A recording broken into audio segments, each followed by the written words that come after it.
اللهم صل على محمد وعلى آل محمد كما صليت على إبراهيم وعلى آل إبراهيم إنك حميد مجيد اللهم بارك على محمد وعلى آل محمد كما باركت على إبراهيم وعلى آل إبراهيم إنك حميد مجيد الحمد لله وحده الصلاة والسلام على من لا نبي بعده السلام عليكم ورحمة الله وبركاته প্রিয় দর্শক, কাছে দূরে দেশ ও বিদেশে যে যেখানে অবস্থান করছেন সকলকে জানাই আমি আমার আন্তরিক সালাম, শুভেচ্ছা, অনেক অনেক অভিনন্দন।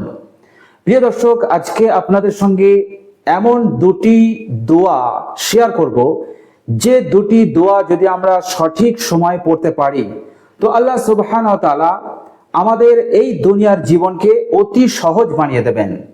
এই দুনিয়ার জীবনকে অতি সহজ বানিয়ে দেবেন আর পরকালীন জীবনকে অর্থাৎ মৃত্যুর পর জীবনকে দুনিয়ার জীবনের চাইতেও আরো সহজ বানিয়ে দেবেন। বলুন সুবহানাল্লাহ।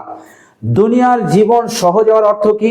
দুনিয়ার জীবন সহজ হওয়ার অর্থ হচ্ছে যে আল্লাহ সুবহানাহু ওয়া তাআলা আপনার জীবনে এমন কোনো বিপদ, এমন কোনো অসুখ, আলা বালা মুসিবত দেবেন না যার দ্বারা আপনার জীবন যাপন দুর্বিষহ হয়ে যায়, আপনার জীবন যাপন করা অতি কষ্টকর হয়ে যায়, কঠিন হয়ে যায়। এমন বিপদ আপদ, আলা বালা মুসিবত, রোগ ব্যাধি আল্লাহ পাক আপনার জীবনে দেবেন না। আপনার জীবনকে অতি সহজ বানিয়ে দেবেন, অর্থাৎ সুখে শান্তিতে আরাম আয়েশে এবং শান্তিপূর্ণভাবে আপনি এই দুনিয়ার জীবন যাপন করতে পারবেন। আর মৃত্যুর পর আল্লাহ সুবহানাহু ওয়া তাআলা আরো সহজ করে দেবেন। এর অর্থ হচ্ছে কবরের আযাবকে ক্ষমা করবেন এবং কিয়ামতের দিনে আল্লাহ সুবহানাহু ওয়া তাআলা জাহান্নাম থেকেও আপনাকে নাজাত দান করবেন। তো প্রিয় দর্শক, চলুন আমরা সেই মূল্যবান দুটি দোয়া শিখে নেই এবং এই দুটি দোয়া কখন পড়তে হবে, কোন সময় পড়তে হবে সেটাও আমরা আজকের ভিডিওতে জেনে যাই। তো প্রিয় দর্শক, বিষয়টি জানতে ভিডিওর শেষ পর্যন্ত থাকুন। প্রিয় দর্শক, আপনি যখন কারো মৃত্যু সংবাদ শুনবেন, আপনাকে কেউ ফোন করে বলল অথবা কেউ সামনাসামনি বলল যে অমুক জন মারা গেছে, অমুক জনের মৃত্যু হয়েছে, আর সেই ব্যক্তি হতে পারে আপনার আত্মীয়, হতে পারে অন্য কেউ, তো যেই হোক না কেন, যখনই আপনি মৃত্যু সংবাদ শুনবেন তৎক্ষণাৎ আপনি পড়বেন ইন্না লিল্লাহি ওয়া ইন্না ইলাইহি রাজিউন আল্লাহুম্মা আজিরনি ফি মুসিবাতি ওয়া আখলিফ লি খায়রাম মিনহা। এটা একটা দোয়া, এই দোয়াটা অবশ্যই পড়বেন।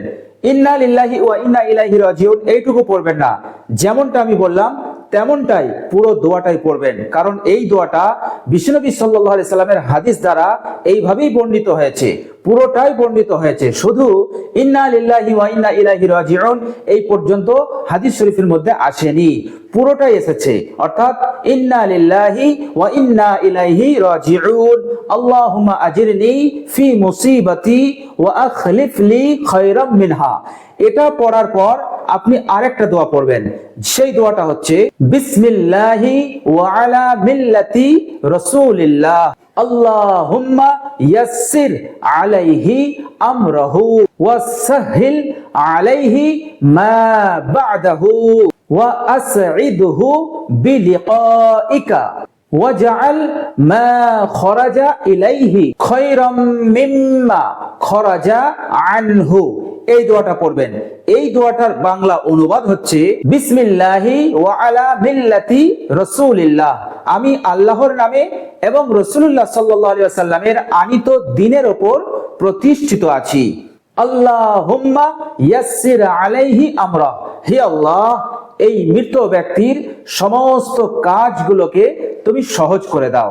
ওয়াসাহিল আলাইহি মা বা'দা, এবং এই মৃত ব্যক্তির পরবর্তী সময়কেও তুমি সহজ বানিয়ে দাও। ওয়া আস'িদহু বিলিকাইক, এবং হে আল্লাহ এই মৃত ব্যক্তির তোমার সাক্ষাৎ নসিব করো, তোমার সাক্ষাৎ লাভের সৌভাগ্য দান করো। আর ওয়াজআল মা খরাজা ইলাইহি খায়রাম মিম্মা খরাজা আনহু, যার অর্থ হচ্ছে হে আল্লাহ দুনিয়া অপেক্ষা পরকালীন জীবনকে এই ব্যক্তির জন্য তুমি উত্তম বানিয়ে দাও, ভালো বানিয়ে দাও। তো প্রিয় দর্শক, মৃত্যু সংবাদ শোনা মাত্রই সঙ্গে সঙ্গে এই দুটো দোয়া আপনারা পড়বেন। আর যদি আপনার সম্মুখে, আপনার চোখের সামনে তার যদি মৃত্যু হয় তাহলে সঙ্গে সঙ্গে আপনি প্রথম দোয়াটা পড়বেন, ইন্না লিল্লাহি ওয়া ইন্না ইলাইহি রাজিউন, আল্লাহুম্মা আজিরনি ফি মুসিবাতি ওয়া আখলিফ লি খায়রাম মিনহা। এরপর ওই মৃত ব্যক্তির চোখ যখন হালকাভাবে বন্ধ করে দেওয়া হবে, তো ওই বন্ধ করার সময় এই দ্বিতীয় দোয়াটি পড়বেন, কি? বিসমিল্লাহি ওয়া আলা মিল্লাতি রাসূলিল্লাহ, আল্লাহুম্মা ইয়াসসির আলাইহি আমরাহ ওয়া সাহিল আলাইহি মা বা'দাহ وأسعده بلقائك واجعل ما خرج إليه خيرا مما خرج عنه। এই দোয়াটা পড়ে নেবে। তো প্রিয় দর্শক, এই দুটো দোয়া সঠিক সময়ে আপনি যদি পড়তে পারেন তো আল্লাহ সুবহানাহু ওয়া তাআলা এই দুটো দোয়া পড়ার বরকতে আপনার জীবনকে আপনার মৃত্যু পর্যন্ত আল্লাহ সুবহানাহু ওয়া তাআলা সহজ করে দেবেন এবং উত্তম বদলা দান করবেন।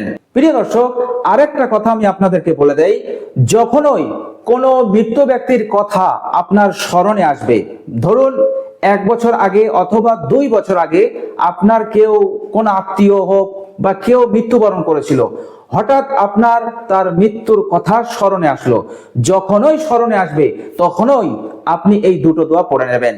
তো আল্লাহ সুবহানাহু ওয়া তাআলা এই দুটো দোয়া পড়ার জন্য যে প্রতিদানের ঘোষণা দিয়েছেন, সেই প্রতিদানটা 1 বছর পর সেই ব্যক্তির, সেই মৃত ব্যক্তির কথা স্মরণে আসার পর পড়লেও আল্লাহ সুবহানাহু ওয়া তাআলা আবারও সেই প্রতিদান আপনাকে দান করবেন, আবারও আপনার উত্তম বদলা দান করবেন, আবার আপনার জীবনকে সহজ বানিয়ে দেবেন, বিপদ আপদ আলা বালা মুসিবত হতে আপনাকে হেফাজতে রেখে দেবেন।